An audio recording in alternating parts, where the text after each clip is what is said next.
Hi all, welcome to Easy Math, making math easy. So we've been learning trigonometry. This is our fourth session. In the last session, we learnt about the trigonometrical ratios of standard angles. So in this session, we are going to solve problems based on that. So if you haven't visited the previous session, please do visit it and then get back to the session.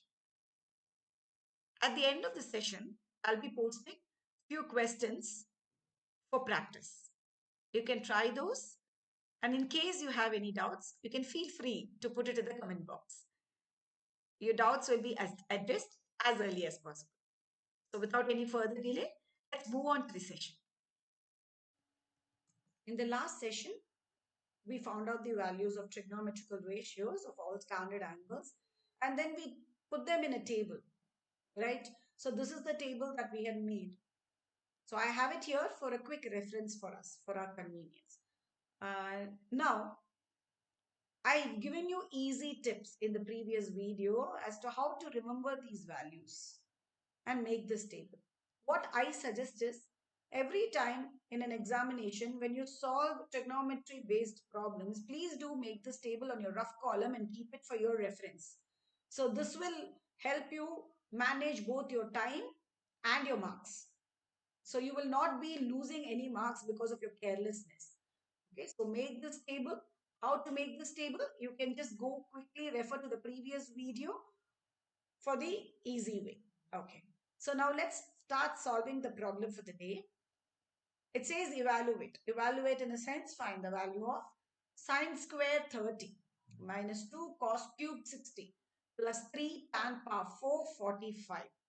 Okay, so now how do I solve this? Now let us quickly look into the corresponding values of these trigonometrical ratios. So what is sine 30 value? Look into the table. Sine of 30. If you see here, sine of 30 is 1 by 2. So let me quickly substitute the value. Sine 30 is 1 by 2, but I have sine square 30. As I've already told you, sine square 30 is nothing but sine 30 is the whole square. So sine 30's value will be squared here. Okay. And then minus 2, since there is no operation explicitly given, it means that there is multiplication.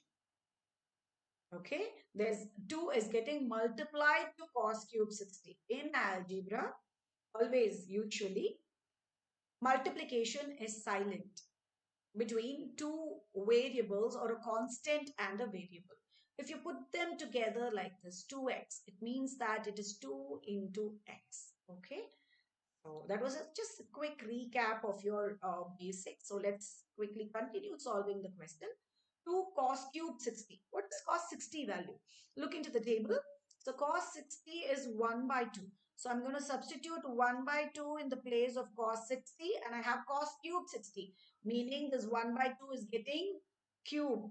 Meaning it is raised to the power 3. 1 by 2 is going to get multiplied to itself 3 times. As I told you, exponents are just repeated multiplication. Okay. Plus 3 tan power 445. Since there is no operation explicitly given here, it means that 3 is getting multiplied to tan 45 the whole power 4. What is tan 45 value? Look into the table. Tan 45 is 1. So I'm going to substitute 1 there and I'm going to raise it to the power 4 because I have tan power 4 45 in the question. Okay. Now, let's quickly solve this. Now, I have a subtraction to do. I have something to add. And I have exponents here. Now, in what order will I do? Is it according to my convenience and wish? Of course not, right? There is a particular order that you'll have to perform the operations in mathematics. Be it anything, be it algebraic expression, be it an expression with numbers, be it an expression with trigonometric ratio values, whatever it is, you'll have to follow this order. So the order is BOD-MAS, okay? So what does this mean? First, if you have brackets in the expression, so the operations inside the brackets are given preference. That is what is the first one. That's B. Then comes O. O for orders. What do you mean by order? Orders means exponents. When you find exponents, you will have to first solve them. Okay, that gets the priority after the brackets. And the third one is D, that's for division. So if you have any division operation present, then you will divide those numbers first and then move ahead. And then next is multiplication. M for multiplication and A for addition and S for subtraction. So this is the order in which we'll have to perform the operation. So now let's quickly look into this. Is there any brackets? Of course, the brackets are there, but there is no particular operation inside it, right? It's a fraction raised to some part. Okay. So that is nothing but your orders. So these are exponents. So we have to give preference for that. So let's quickly simplify the exponents first. So half the whole square, meaning 1 by 2 the whole square, meaning 1 by 2 is getting multiplied to itself twice. So let's quickly do it here. 1 by 2 multiplying to it's getting multiplied to itself twice, 1 and 2. So when I multiply half into half, what do I get? I multiply numerator and the numerator. So 1 into 1 is 1 and then 2 into 2. The denominator is getting multiplied to the denominator. This is how we'll have to multiply two fractions. Okay. So you get 1 by 4. So 1 by 2, the whole square is 1 by 4. Okay. Now, is that all? No, we have more exponents. So let's solve one by one. So the subtraction is not going to be performed. I'm going to write it down like that. 2 into multiplication is also not going to be performed, but the exponent is going to get simplified. So now I have 1 by 2 the whole cube, meaning 1 by 2 is getting multiplied to itself thrice now. So let me quickly find the value out. It's 1 by 2. Okay, so 1 into 1 into 1 is 1, and then 2 into 2 into 2 is 2 2s are 4, 4 2s are 8. So I get a value of 1 by 8 here. So 1 by 2, the whole cube is nothing but 1 by 8. Okay, so let me continue with it. And then I have a plus here, which is not going to be performed now. So, and then 3 into 1 to the 1 raised to the power 4. So 1 is going to it's going to get multiplied to itself 4 times. So 1, how many ever times you multiply it to itself, you're going to get back 1 only, right? So it's going to be 1. Okay. Now, let's move on. Now I have subtraction, multiplication, addition, and multiplication here. So let me look into the order which operation should I perform next. So the next is division. I don't have any division of thing here. So I'm going to move on to multiplication. So I have multiplication to be performed. So let me quickly perform. So I have 1 by 4 minus, I'm going to multiply these two and multiply these two. So when I multiply 2 into 1 by 8, what happens? So I'll have to I'll give you different ways. Just have a quick look. It's just a recap of your basics. So 2 into 1 by 8 is as usual. I'll multiply the numerators and the denominator with the denominator. And then what is the rule? With fractions, you should always express them in its simplest form. So does the numerator and the denominator have any common factor? Of course, yes, right? Both come in two tables or both gets divided by 2. So I'm going to divide it and I get 1 by 4 when I simplify. This is one way, okay? So, but still, there's one more way wherein we cancel the common factors, right? So if you see, 2 and 8 has a common factor 2. Okay, so cancellation actually saves time, right? So these are just small tips about your basics. Since you're in grade 10, you can't spend too much time in calculations. So try to practice and make your calculations a little quicker. Okay, so 1 into 1 is 1 by 4 into 1 is 4. So I get a value of 1 by 4 here. Plus, when I multiply 3 by 1, 3 ones are is 3. Okay. Now, I'm left with only two operations now. One is the plus and the minus, right? Addition and subtraction. Okay. So when I have only addition and subtraction left, I don't need to follow this board-pass. Okay. So interestingly, addition and subtraction are operations of the same rank. Okay, they are one group operations. Okay, similarly, multiplication and division are also operations of the same rank. When you have operations of the same rank, what you will do is you need not follow any order. You just have to solve it from left, starting from left. You have to move on solving it. Okay, left to right. That will be our rule. So what is the leftmost operation? It is subtraction. So what I do, I first operate this particular subtraction. So 1 by 4 minus 1 by 4 is going to be 0. Along with that, I'm going to add 3 and I'm going to get an answer of 3. So when I evaluate sine square 30 minus 2 cos cube 60 plus 3 tan power 445, I get a value of 3. This is my solution. I hope you understood this problem. In the previous question, we saw how to solve an expression, evaluate an expression, rather find the value of an expression containing trigonometrical ratios, right? So now we are going to see how to solve a trigonometric equation. Now, what is a trigonometric equation? You know, you've seen many equations.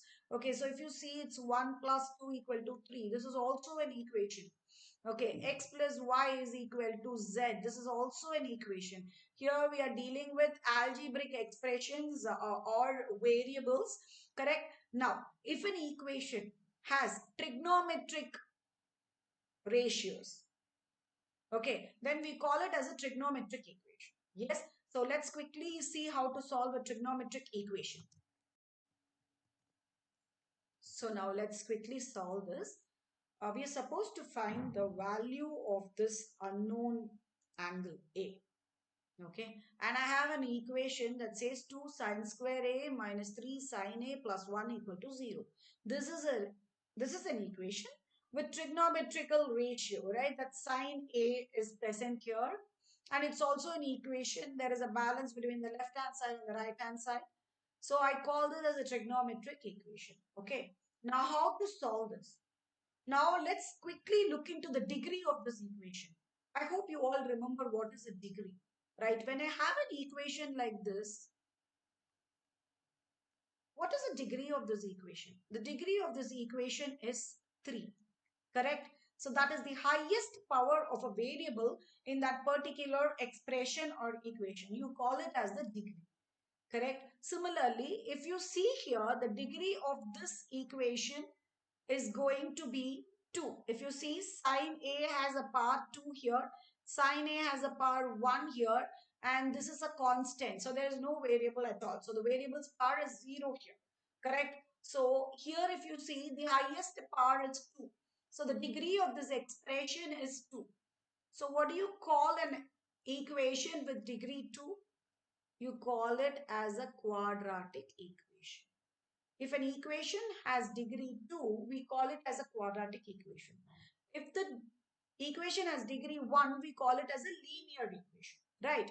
So, in a linear equation, the variable will have one value. When you solve it, you can find one value for the particular variable.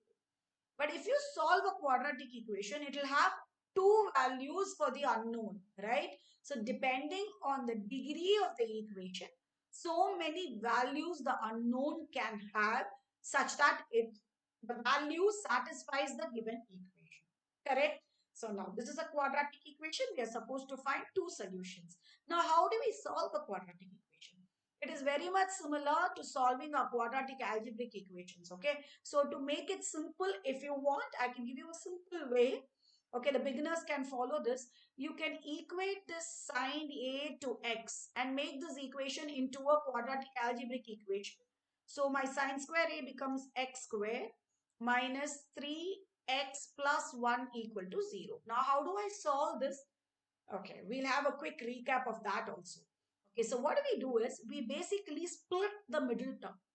Okay, so how do we split it? We choose two numbers such that when you add them up, that is the sum of the two numbers is going to be the middle term, the coefficient of x. Okay, that is minus 3 here. And the product of the two numbers should be the product of the coefficient of x square and the constant. That is the number that accompanies x square. Okay, so what accompanies it? 2 into the constant. That is 2 ones are 2. So my product should be 2. I should choose two numbers such that when I multiply them, I should get 2. And when I sum them up, I should get minus 1. Okay. Now, what will be the two numbers? Just have a just think for a while and try to find out the two numbers. You can put the video on pause and try to find those numbers. Okay. And then continue watching this video. Okay. So the two numbers would be -2 and -1. Correct? When you multiply -2 and -1, minus into minus, you get plus 2. Ones are, you get 2. So the product of these two numbers are 2. And not only that, when you add them up, -2, -1. So when you add two negative numbers or numbers of the same sign, what do? You add the numbers up. That is the absolute value of the numbers. That's the 2 and 1 alone I will add. So I'll get a 3, and then that particular solution will carry the sign that the numbers carry. So these two numbers are negative numbers, so I get back a negative number as a solution. So -3. So my sum of those two numbers are -3 and the product of the numbers are 2, right? So the pair is -2 and -1. Please try solving as many as quadratic equations as possible, because you will get enough practice. It's a very, very important concept. So now I will split the middle term. What I do is I put this 2x squared just like that. Okay, the x squared term is written like that. And the x term is going to be split. I'm going to write it in terms of these two numbers. I'm going to write it as -2x minus 1x, right? So -2x minus 1x gives me -3, right? I'm just rewriting it. And then plus 1 is equal to 0. Now, how do I factorize this? So I'm going to pair two numbers at a time and start factorizing it, or take out the common factor, right? How do I write it in terms of its factors? I can see that these two numbers have a common factor 2x. Okay, so I'm going to write this as 2x into, so the leftover factor is x here, minus 1. So when I multiply 2x by x minus 1, I get this, right? Similarly, I should get the same x minus 1 factor here. I'm going to factorize these two numbers such that I write it as a product of something into x minus 1 again. Okay, so what do I write? What if I observe this? I can see that when I take the common factor minus 1 out, then I can write it of this form, correct? So -1 into x minus 1 will give me minus x plus 1. Okay, now these are the two terms now. In these two terms, I can obviously see that x minus 1 is a common factor. I'm going to take it out and then write the remaining factors inside, so that I can write this as a factor of two numbers. I mean, as a product of two factors. Okay, so x minus 1 into 2x minus 1 gives me 0 now. Okay, so now let's see how to solve this further. Okay, so when I multiply two numbers, I'm going to get 0. So either I multiply both zeros to get a 0, or I multiply some number with a 0 to get 0, right? Or the first number has to be 0. 0 has to be multiplied to some number to get a 0. Correct? So if you observe here, I'm getting a 0. It means that either this is 0 or this is 0. Okay. So from here, I get to know that either x minus 1 is 0 or 2x minus 1 is 0. So when my x minus 1 is 0, I'll transpose the constant and find the value of x. I get the value as x is equal to 1. Similarly, when my 2x minus 1 is 0, how do I transpose here? I first try to isolate the x term, the variable term. I'll keep this on this side. So 2x is on this side. I'm going to take 1 to the other side. 1 that is getting subtracted here goes as 0 plus 1. It is going to get added to the number on the right hand side. So I'm going to get back 1 here. Now, again, I'll have to isolate x. Okay. So I'm going to take the companion of x, that's 2, to the other side. So 2 is getting multiplied here. So it is going to go divide the other number. So I get 1 by 2. So my two values of x are x is equal to 1 and x is equal to 1 by 2. So have I solved the problem? I have not, right? The complete problem is not solved. What am I supposed to find? I'm supposed to find the unknown that's given in the question here. What is the unknown that's given? The unknown is a trigonometric ratio. That is, sine A is unknown to me. So I'll have to find that. I have made a substitution here, right? So I've made sine A as x. I've replaced sine A as x. So I'll put it back again. X is 1, meaning sine A value is 1. Not only that, and sine A value is also half. So either one of this is going to be the sine A value. So now let's quickly look for what angle sine of that angle is equal to 1. Okay, so sine of 90 degrees is 1. I can see in this table. So this A has to be 90 degrees. Or now I have one more solution here. Sine A is half. Now for what value, for what angle value is the sine ratio half? So now sine of 30 is half, right? So this gives me that A is 30 degrees. So these are my solutions for the unknown A. The unknown angle A can take values 90 or 30. So how should my final statement look like? Therefore, A is equal to 90 or A is equal to 30. Okay.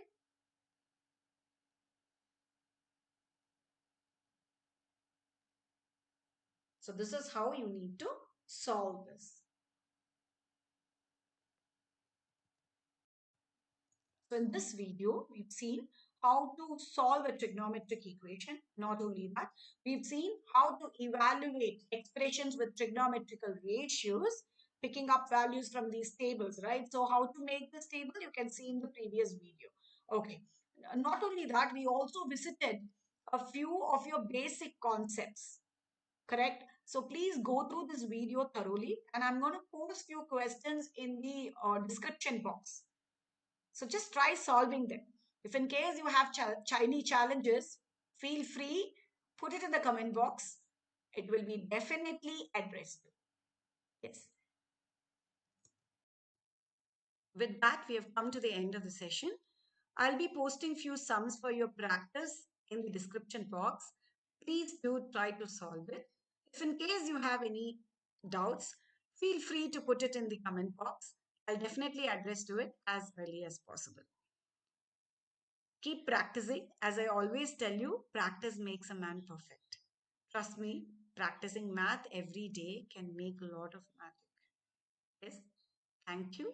See you all in the next video. If you like my videos, please do like it, share it, and subscribe to my channel.